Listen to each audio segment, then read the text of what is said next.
Secara umum, kalau filsafat Islam itu awalnya menggunakan logika untuk menjelaskan teori-teori ketuhanan dengan penjelasan logis. Tapi akhirnya pengalamannya ketika mereka konsisten untuk berpikir logis, justru itu bertentangan dengan doktrin dan teks agama tentang Tuhan.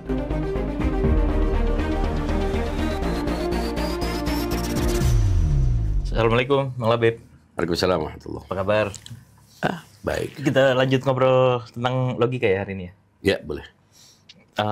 Kemarin tuh kita pengen bahas tentang bedanya logika formal atau logika klasik, Aristotelian sama logika simbolik atau logika materialisme. Apa yang paling mendasar yang membedakan? Nah, dasar yang utama dari logika, mungkin kita menyebutnya logika, orang menyebutnya mungkin logika metafisik, logika filsafat dalam pengertiannya yang purba, dan logika saintifik atau logika empiris yang basisnya adalah lebih banyak kepada bagaimana mengasersi sebuah fakta berdasarkan korespondensi terhadap pengenalan terhadap objek-objek partikular yang konkret. Dasarnya itu. Jadi basis realitasnya sebetulnya. Jadi kalau kita bicara tentang logika itu sebetulnya ingin menghadirkan sebuah sistem berpikir yang benar. Benar itu berarti real. Nah, sementara pemahaman tentang realitas itu yang berbeda. Realitas itu berdasarkan fakta yang konkret, yang bisa diuji coba, yang bisa dikenali secara indrawi, bisa diobservasi secara langsung, terukur, kuantitatif, ataukah logika yang didasarkan pada konsep-konsep awal yang sudah tersimpan dalam pikiran awal manusia. Nah, itu kalau Bang Labib bilang bahwa logika untuk mengukur bisa diukur, kuantitatif, untuk mengukur katanya hal yang konkret. Tapi hasilnya kan itu tetap universal, adanya di mental kita aja. Iya, mereka tidak konsisten untuk itu. Mereka tidak konsisten. Sedangkan kalau yang tadi Bang Labib bilang logika filosofis, seolah-olah mengidentifikasi hal yang metafisik, padahal justru kembalinya kepada sesuatu yang di luar. Di luar itu sebenarnya kita pembagian metafisik dan fisik itu karena kebanyakan orang memahami realitas itu ya dalam bentuknya yang fisikal. Sebetulnya secara eksistensial, pembatasan fisikal dan metafisikal itu tidak relevan. Iya, karena kalau kita pelajari lebih jauh, metafisika tujuannya untuk mengamati sesuatu yang di luar. Iya. Tetapi justru empiris tadi yang diamati ukuran, kuantitas, kualitas, itu semuanya adanya di mental aja.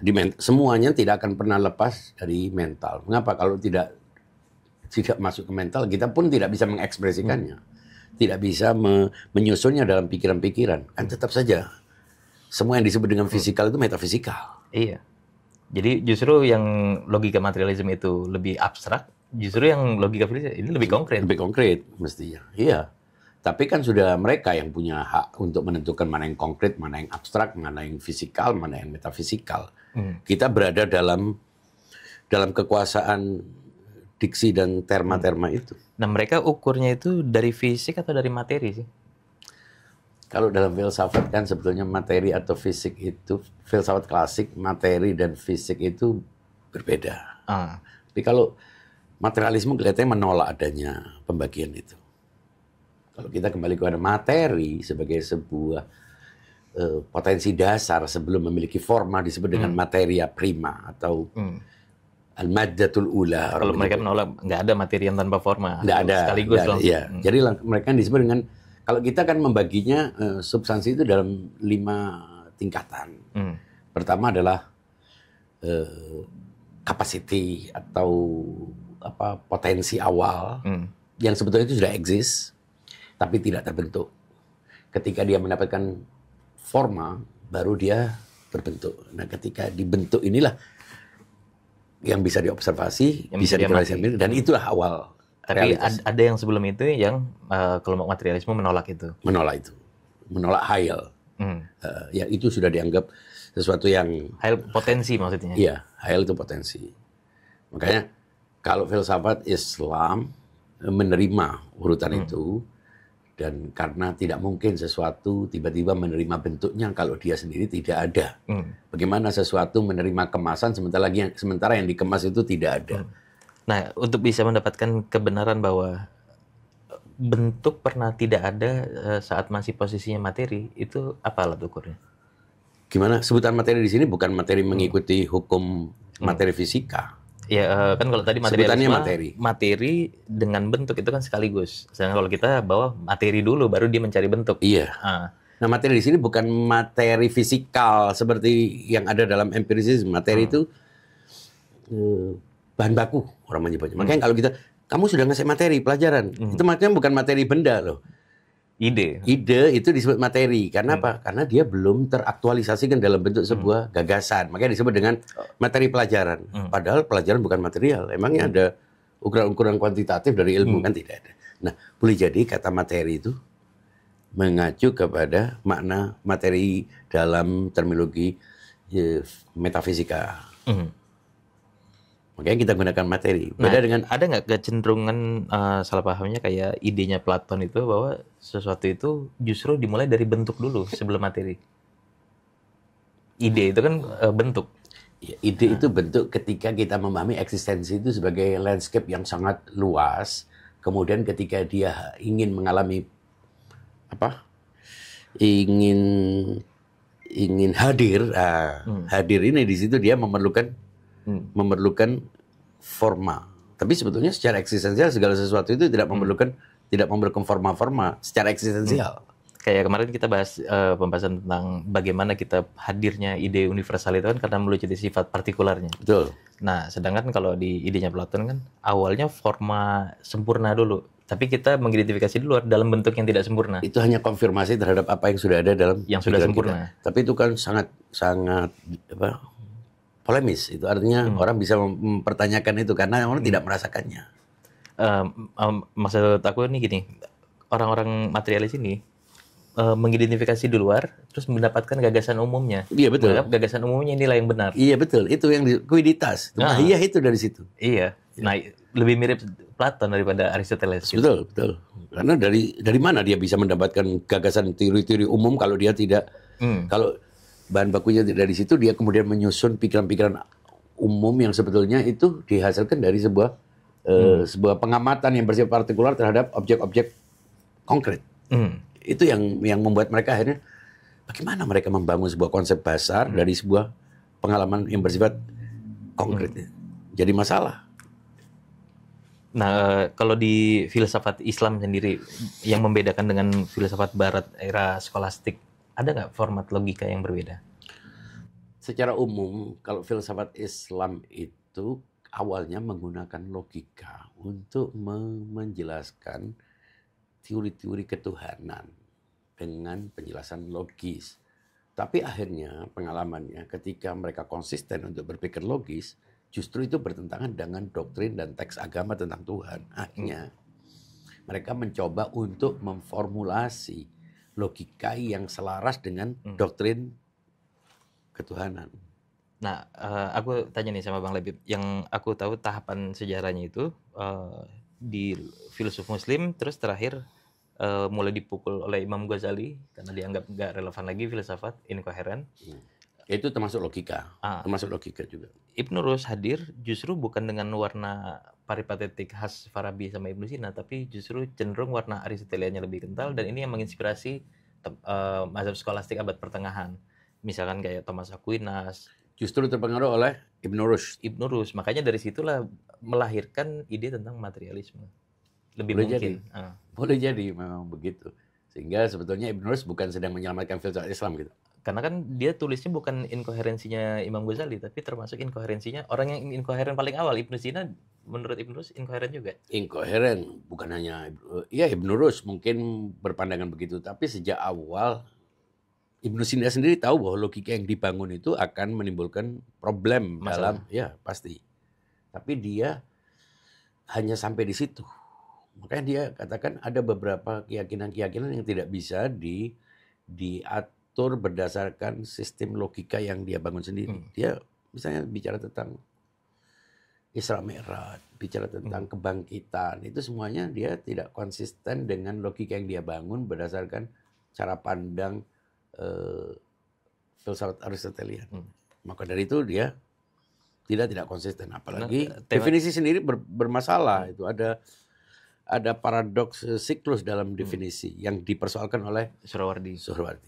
Nah, kalau Ibnu Rus sendiri dia kan yang ekstrim itu yang makanya dianggap sama orang nggak bisa dipakai dalam agama, misalnya alam itu kekal bukan dari ketiadaan, artinya di fisik sejak awal sudah ada. Terus yang kedua tentang kehendak bebas manusia, bahwa Tuhan nggak mengetahui yang partikular.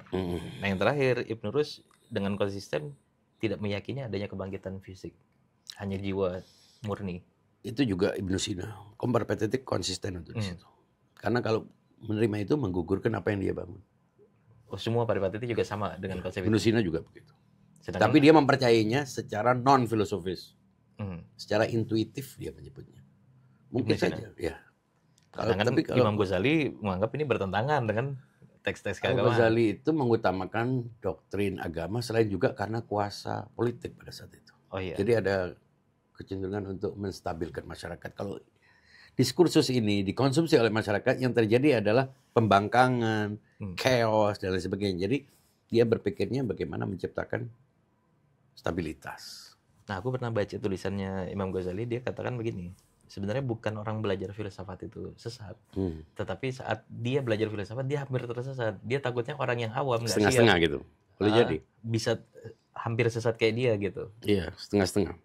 Tapi dia juga tahu bahwa kalau filsafat itu akan mengarahkan kepada pengalaman-pengalaman yang dilewati oleh para peripatetik, dia pasti akan menolak Isra Mi'raj. Dia akan menolak Isra Mi'raj, artinya Isra Mi'raj yang ke langit. Iya, juga. Kemudian kebangkitan, itu pasti akan sampai di situ. Dan karena itu bertentangan dengan prinsip agama, makanya dia tolak. Tapi dasar-dasar logika dia terima. Iya kan, logikanya justru dikenal logikawan Imam Ghazali ini. Bahkan dia filosof, tapi dia tahu bahwa ini tidak mengantarkan hasil-hasil pemikiran filsafat itu tidak akan sesuai dengan doktrin agama. Nah, pasca paripatetik nih di dunia filsafat Islam, logika yang ditawarkan sama Surawardi kan juga lumayan kuat tuh, epistemologinya. Terus dia juga tertib mengkritik paripatetik dengan dibilang harus selesai paripatetik dulu baru tahu kritikan saya terhadap mereka. Memang. Tapi persoalannya Surawardi itu kan wafat di usia muda. Iya katanya. Sehingga karya-karyanya itu tidak terdeskripsi secara sempurna. Termasuk kritiknya terhadap kategori-kategori. Tapi yang lebih penting lagi ya dasar epistemologi paritetik yang lemah. Yang akhirnya justru berefek terhadap absurdnya, nihilnya definisi. Ini misalnya kayak tertibnya Surawardi, dia menganggap Ibnu Sina itu saat menganggap eksistensi ada di luar, tapi esensi juga ada di luar. Sedangkan eksistensi kan universal. Universal cuma ada di mental harusnya. Yang di luar itu cahaya. Iya, dia berusaha untuk mengganti persoalan eksistensi yang dia pahami sebagai sesuatu yang sulit untuk dijelaskan. Dia menggantinya dengan cahaya. Dengan dia menjadikan cahaya sebagai pengganti dari eksistensi, otomatis menjadikan eksistensi sebagai esensi. Nah ini Surawardi, cara dia cari selamat supaya nggak dikafirkan kayak Imam Ghazali, atau memang dia percaya cahaya itu? Dia percaya cahaya karena dia punya. Karena kalau cahaya lebih aman lah, di agama juga sering dijelaskan cahaya. Al-Quran menggunakan kata cahaya. Dalam tradisi kebijaksanaan Persia juga dia mengenal ada cahaya, ada kegelapan. Jadi cukup kuatlah untuk menjelaskan cahaya. Masalahnya, kalau dia tidak memulai dari eksistensi dan mengganti eksistensi dengan cahaya, berarti cahaya bisa ada tanpa eksistensi. Tanpa ada. Iya, bagaimana bisa disebut cahaya kalau dia sendiri tidak ada? Maka dari itu kalau dia bicara cahaya ada dulu baru kita bisa menyebutnya sebagai cahaya. Itu aja. Iya, tapi kan karena di fase eranya dia itu ada dipahami sebagai predikat bagi kualitas selalu. Dia sebetulnya tidak sedang membicarakan itu, hanya karena dia tidak punya cukup kesempatan untuk menjelaskan dan karyanya sedikit, apalagi terbunuh kan. Jadi memang tidak sesederhana yang dibayangkan orang bahwa dia mengganti cahaya dari eksistensi itu hanya analogi, hanya sebuah perumpamaan. Al-Quran juga menyebutkan mathalu nurihi, jadi seperti cahayanya, tapi bukan cahaya itu adalah eksistensi itu sendiri, sudah pasti. Tapi dia yang pertama kali bilang ada itu bukan partikular tapi universal. Iya, betul. Walaupun sebutan ada itu universal partikular itu pada konsep, karena ada itu sendiri tidak partikular, tidak universal. Maksudnya ada sebagai universal kan kalau peripatetik menganggap karena melekat pada esensinya. Ya, ada sejak awal oleh peripatetik dipahami sebagai realitas-realitas yang bermacam-macam. Itu aja. Ada pada sesuatunya, pada kualitasnya. Pada sesuatunya. Jadi meja ini, ya disebut meja karena dia eksistensinya berupa meja. Jadi eksistensi yang sudah terformat oleh bentuk tertentu itu yang disebut dengan eksistensi. Makanya akhirnya yang aktual. Dia tidak memahaminya eksistensi itu justru seperti meja, contoh meja yang terisi oleh beragam menu makanan, seolah-olah tidak ada mejanya. Yang ada adalah menu-menu makanan itu. Ya otomatis orang kalau melihatnya dari keragaman, meja tidak terlihat. Nah, mulai saya melihatnya meja ini adalah itu yang eksis. Sementara menu-menu itu sebenarnya tidak eksis. Dia hanya bentuk lain dari cara pandang kita yang terbatas terhadap satu meja. Atau kita punya kata hidangan. Iya, itu maksudnya hidangan. Maksudnya, hidangan itu yaitu semua gitu. Iya, makanya apakah hanya hidangan yang bermacam-macam yang ada? Ataukah hidangan tidak ada, yang ada hanya meja? Ataukah itu yang dipersoalkan? Ataukah sebetulnya hidangan-hidangan itu kata lain dari meja itu sendiri? Jadi tidak ada meja sendiri berdiri selain hidangan-hidangan. Ini cara berpikir peripatetik. Iya. Nah, karena peripatetik itu dikembangkan Ibnu Rus, lalu era skolastik terinspirasi di situ. Akhirnya melahirkan era Renaissance dari situ kan logikanya dibangun, melahirkan banyak boleh ilmuwan. Jadi secara historis memang Ibnu Rus punya andil dalam memunculkan filsafat modern sekarang ini. Iya, mungkin bisa dibilang cikal bakal materialisme juga. Ya mungkin. Saya tidak tahu secara spesifik bagaimana para filosof skolastik yang akhirnya mempengaruhi penolakan terhadap metafisika di Barat modern. Kalau itu memang hasil dari penjelasan Ibnu Rus saat membantah Tahafutul Falasifah yang disampaikan oleh Al-Ghazali. Karena memang setelah Aquinas itu juga baru tokoh-tokoh Barat mengakses langsung sumber-sumber Yunani. Sebelumnya kan nggak melalui sumber-sumber kekristenan kan mereka mengaksesnya. Ya, tapi itu juga akumulasi dari kekecewaan terhadap agama yang sudah dicampur dengan dogma filsafat dicampur dengan apa yang disebut dengan folklore akhirnya agama ditolak, filsafat juga ditolak. Sama terjadinya kayak dunia Islam nasibnya juga. Agama dengan filsafat sama-sama dianggap omong kosong. Kalau di Islam itu agama menolak filsafat, di Eropa ilmu pengetahuan menolak agama dan filsafat. Iya betul. Dan kalau di Islam filsafat itu ditolak karena alasan politik. Nah, filsafatnya sendiri kalau kita lihat di Barat itu kan juga dikembangkan pola-pola logika kayak René Descartes itu kan mengembangkan masih konsisten dengan peripatetik sebetulnya. Makanya ditolak juga. Nah, kalau Immanuel Kant itu lebih neoplatonik. Iya, tapi dia lebih bisa menjelaskan tentang filsafat itu dihubungkan dengan nilai-nilai yang diterima oleh masyarakat modern pada saat itu, sehingga dia menjadi penghubung antara peripatetik René Descartes, Spinoza, Leibniz yang berwarna metafisik. Beraroma metafisik. Ada pembahasan tentang eksistensi dengan positivisme. Bikin jembatan lah ya. Iya, jembatan. Makanya masih diterima meskipun tidak semua orang juga menerima. Koreksi terhadap filsafat modern kan juga hampir total juga berlaku. Nah, kalau menurut Bang Labib kayak Martin Heidegger itu seorang yang materialisme atau enggak? Martin Heidegger pengecualian dari agak beda warnanya. Dari atmosfer beda karena dia lebih konsisten untuk memahami. Sebelum orang berbicara tentang konsep, dia mestinya memiliki kesadarannya sendiri tentang ada agar dia tidak tersandra oleh konsep-konsep yang sudah dibangun. Tapi dia menjadi trigger lah lahirnya format filsafat analitik, model-model logika simbolik, ke-trigger dari dia. Ya, betul, perannya sangat besar. Walaupun dia pengecualian, dia keluar dari radar itu. Agak beda ya? Beda. Sama kayak Nietzsche gitu. Nietzsche nggak pakai logika. Apa punya logikanya sendiri? Dia punya logikanya sendiri. Kalau enggak dia tidak bisa menyusun pikiran-pikirannya. Karena dia mengkritik kan Socrates. Maksudnya kita filsafat dimulai dari Socratic dialog. Dia punya konsepnya lah. Meskipun ketika sudah gila nggak punya konsep itu. Ada yang sentimental, aku baca gini Bang Labib. Nietzsche menganggap Socrates hadir menawarkan seolah-olah ilmu pengetahuan pencerahan ini. Tetapi dampak yang dihasilkan dari Socrates ini, berapa banyak peradaban yang akhirnya gulung tikar. Ya itu karena orang menolak. Konsekuensinya. Ya konsekuensi. Kalau itu pun kita bersepakat tentang hancurnya peradaban, itu kan juga masih harus karena peran Socrates juga membangun peradaban. Yang kalau bukan karena Socrates juga nggak muncul, Renaissance juga tidak muncul. Itu kan gini, apa yang terjadi sebetulnya adalah akumulasi dari pikiran-pikiran sebelumnya. Jadi kalau kita menolak ada orang membangun sebuah peradaban baru, terlepas dari peradaban lama juga tidak mungkin. Meskipun munculnya tesis antitesis, tapi itu juga berefek terhadap persis bagaimana Mullasadra. Jangan kira Mullasadra itu tiba-tiba menyusun pikirannya sendiri, dia bangun tidur lalu akumulasi sebelumnya.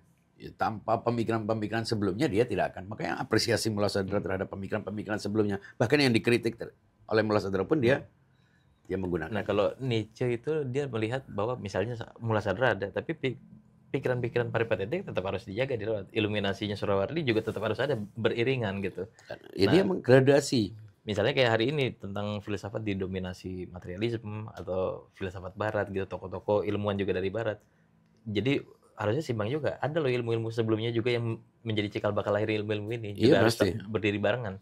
Iya pasti. Makanya materialisme juga tidak kita tolak semua. Iyalah. Dasar filosofisnya, epistemologinya kita tolak. Tapi materialisme menciptakan produk-produk teknologi dan sebagainya. Masa mau kita tolak? Enggak lah. Nah, materialisme kan satu pandangan umum. Di dalamnya ada pandangan materialisme yang banyak. Materialisme kuno.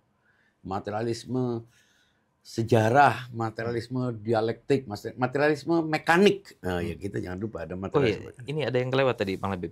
Jadi kalau di Barat itu logika materialisme membalik, misalkan logika klasik bicara silogisme dari deduktif, mereka menggunakan logika induktif. Maksudnya kenapa mereka mengambil opsi induktif yang kalau dalam format Aristotelian sangat lemah sebenarnya? Sangat lemah, tapi kan bisa diukur. Bisa diukur konkret. Tapi dia selalu punya persentase kesalahan. Pasti, tapi kan bisa diukur daripada sesuatu yang abstrak.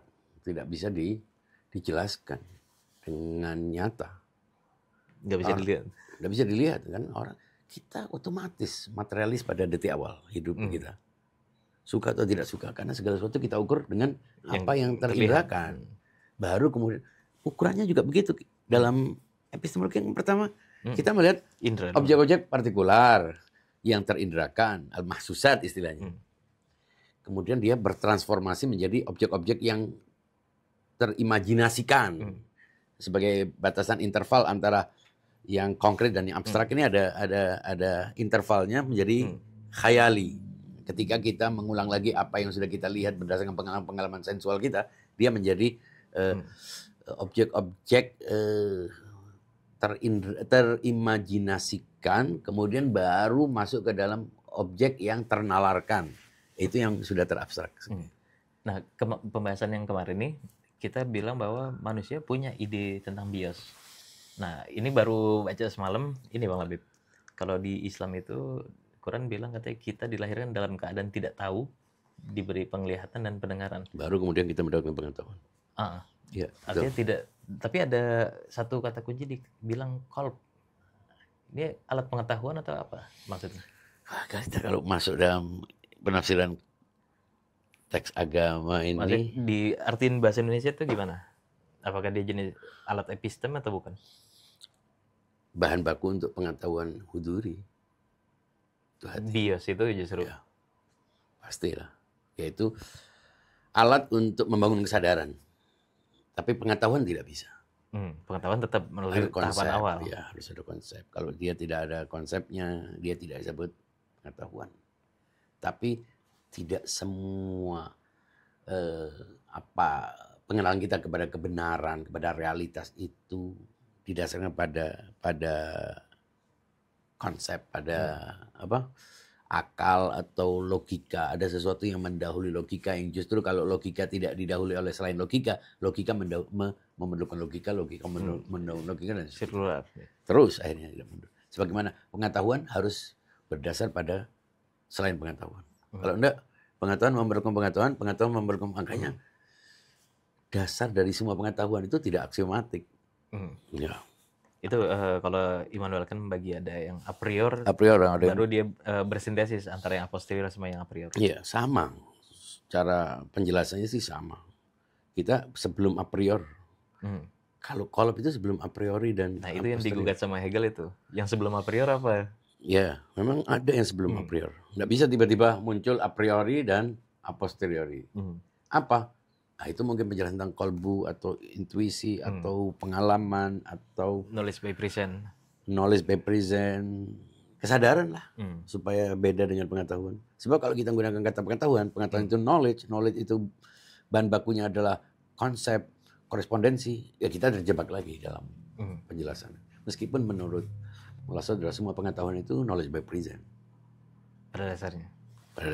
Karena muaranya ke semua ke situ. Gerak substansinya pengetahuan itu kan yang membuat eksistensi bertumbuh. Iya, kalau enggak akan ada pengetahuan. Kita enggak akan pernah berdiri di atas sebuah pengetahuan kalau pengetahuan ini tidak didasarkan pada sesuatu yang mendahului pengetahuan. Itu analoginya kayak gini nggak Bang Lebib? Kalau orang dulu kan berpikir abstrak itu dari luar masuk ke dalam. Tapi kalau kita lihat foto kan bukan gambar yang masuk ke dalam, tapi yang di dalam memproduksi gambar. Iya. Hadir gambarnya. Hadir. Enggak ada itu. Foto yang dihadirkan itu bukanlah apa yang ada di eksternal. Di kamera itu. Jadi kamera menghasilkan gambar baru. Iya. Karena kalau dari luar, yang luar berkurang dong. Berkurang pasti, tidak sama. Iya betul. Karena itu, saudara kan mempertanyakan bagaimana Anda menganggap apa yang ada di luar itu sama dengan pikiran Anda kalau Anda tidak menganggapnya punya kesamaan eksistensial. Iya. Secara esensial berbeda total. Berarti yang mempertemukan adalah eksistensi. Sebab kalau enggak, kita enggak bisa menganggap apa ukuran pemahaman kita terhadap sesuatu yang ada di luar dengan ada yang ada di pikiran kita. Kalau karena kita menganggapnya dua hal yang berbeda. Kalau berbeda dia tidak akan bisa merepresentasi apa yang ada di pikiran kita.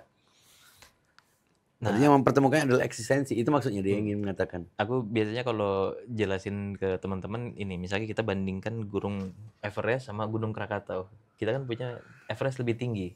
Nah, pernyataan lebih tinggi ini secara rasional kan dia harus dibandingkan. Lebih tinggi menjadi pernyataan yang benar dibandingkannya dengan apa? Kan harusnya ada alat lagi. Ada alat lagi. Ya, makanya ukurannya adalah eksistensi. Nah, karena ada bisa dibandingkan dengan itu, maka kita nyatakan lebih tinggi sebagai benar. Contoh, kita ini bilang rumah itu besar. Ini contoh dalam proposisi yang umum. Besar itu punya makna sendiri. Rumah punya makna sendiri. Di kamusnya juga.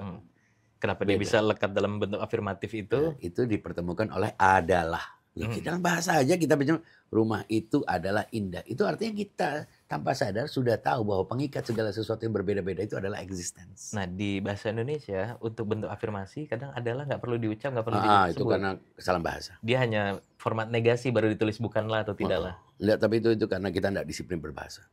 Padahal ukuran sebenarnya harus ada is, harus ada are. Ada to be. Ada. Kemenjadian. Kita sebisa mungkin harus menggunakan kata adalah. Meskipun kaku, tapi kita harus konsisten dengan subjek predikat. Iya, fungsi kopula itu. Malah dalam bahasa Indonesia itu enak sebetulnya. Karena adalah itu dipertegas. Dalam bahasa Arab lebih rumit. Memahami subjek predikat agak rumit. Karena itu tersimpan dalam sistem yang ada pada dua kata, subjek dan predikat, mubtada dan khabar. Jadi tidak ada contoh huruf khusus. Kalau bahasa Inggris kan ada is. Ada are. Dalam bahasa Indonesia adalah. Bukanlah, adalah itu lebih mudah. Tapi kebanyakan orang tidak konsisten. Terasa kaku menggunakan kata adalah. Sehingga akhirnya dia ini bentuk kata predikatif ataukah bukan. Itu agak kurang jelas. Kecuali kalau diujarkan ya. Kalau diujarkan memang ada nada. Tapi kalau dalam tulisan salah kalau tidak ada kalimat adalah. Tapi memang bukannya ini, kalau ada itu nggak ditulis adalah atau nggak diucapkan adalah. Karena memang seharusnya. Nah, kalau tidaklah atau bukanlah baru diungkapkan atau ditulis. Karena memang tidak seharusnya gitu. Iya, tapi kaidah bahasanya harus nyebutnya adalah. Jadi rumah itu indah itu salah sebetulnya. Rumah itu adalah indah. Adalah indah. Sebetulnya itu. Supaya jelas yang mana yang substansial, mana yang aksidental. Mana yang berposisi sebagai subjek, yang mana yang predikat. Sebab rumah indah, Itu bukan predikatif. Kita dulu waktu SD diajarannya cuma subjek, predikat, objek. Nggak pernah belajar yang tengah itu, predikasi. Iya, copula orang menyebutnya. Copula. Iya, itu kan bahasa. Ini kan logika. Kita belajar bahasa tapi tidak belajar logika. Akhirnya cara berbahasanya juga tidak logis. Nah, makanya aku kemarin tuh ngobrol sama Ferry Irwandi, aku bilang, dari SD kita bisa belajar filsafat, misalnya logika. Atau dari SD kita belajar matematika, belajar bahasa. Ya, tapi itu kan hubungannya dengan sebenarnya bisa dengan juga bisnis, dengan ya sebetulnya sistem berpikir logika itu ada pada setiap orang. Dan kita udah diajarin yang berat-berat, sekarang orang belajar robotik dari SD. Mengapa logika tidak diajarkan? Kayaknya ada pengalaman seperti Al-Ghazali mungkin. Khawatir nanti akhirnya jadi anti Tuhan, jadi ateis, jadi Marxis, akhirnya ya tidak dianggap penting. Sampai akhirnya kita sekarang sadar, ternyata logika itu penting. Menurut Bang Lebih penting ya logika itu jadi mata pelajaran sendiri di sekolah? Oh iya, bahkan sebetulnya syarat menjadi manusia resmi logika itu. Jadi kalau tidak menggunakan logika, dia manusia tapi swasta. Tidak asli.